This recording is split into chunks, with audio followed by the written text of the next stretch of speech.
Okay, so we're getting ready to cut this thing.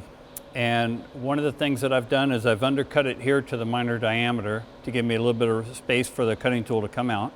I recommend that as a student that you run this machine very, very slow.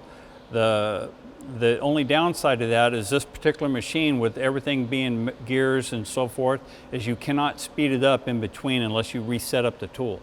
So run it about this fast, take a couple of practice, or how much practice that you need to get this thing to where you get a good feel for it.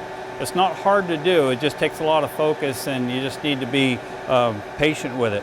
So you can bring this in and cut it in like that. But to save a little bit of time, I'm going to speed this thing up, and we're going to go just a little bit faster. But like I say, once the gears are engaged, you don't want to move them.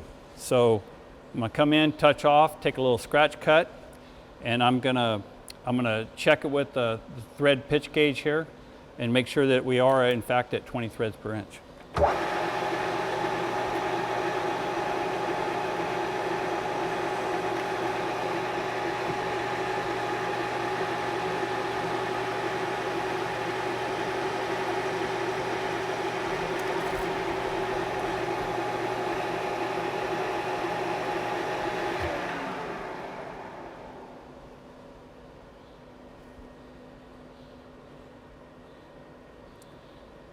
Yeah, everything lines up, so we're good to go. So use plenty of oil.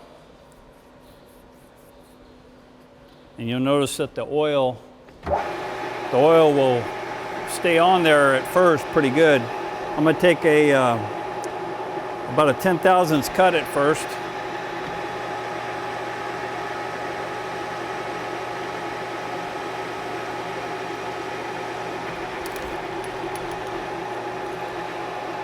You always want to bring this cross slide back to zero.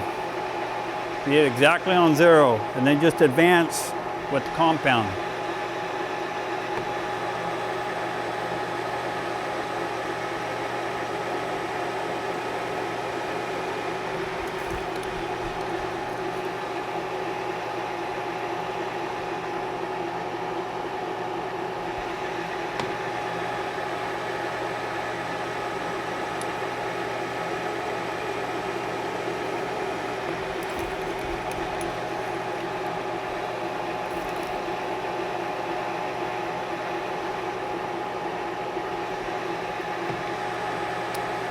I went about 10/1000 on the first cut, and then I started backing it off 5/1000, 3/1000.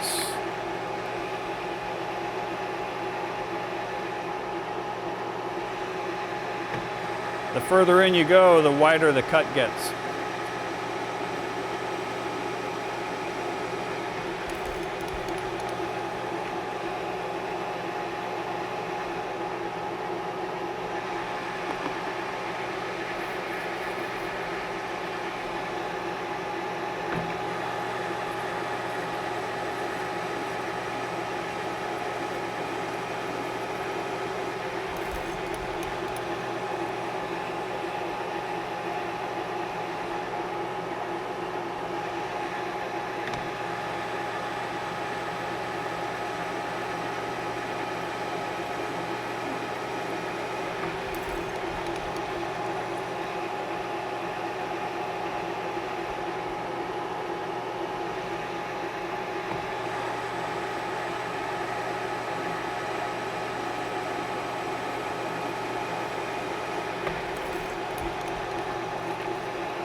Taking a couple spring passes.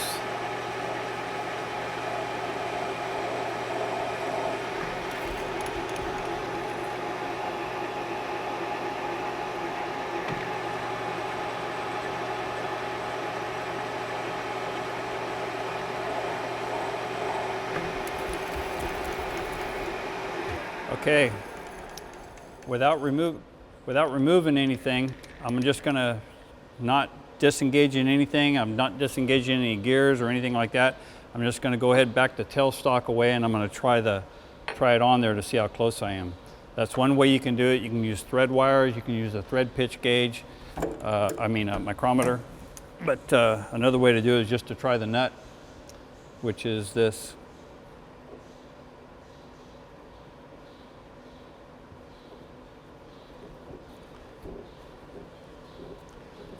And look at that.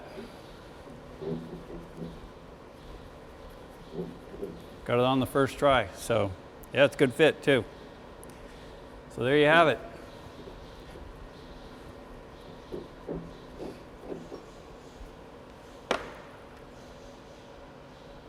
Okay, so that pretty much that's how you cut the threads on the machine. You can cut the compound in this direction, you cut right-hand threads, you swing it around this way. You cut left-hand threads, you just go the other way. But that's pretty much the procedure for doing this. I did go pretty fast with it, but I've done this before. And but if you've never done it, I highly recommend that you just go very slow with it and just take your time. So that pretty much wraps it up for this part here.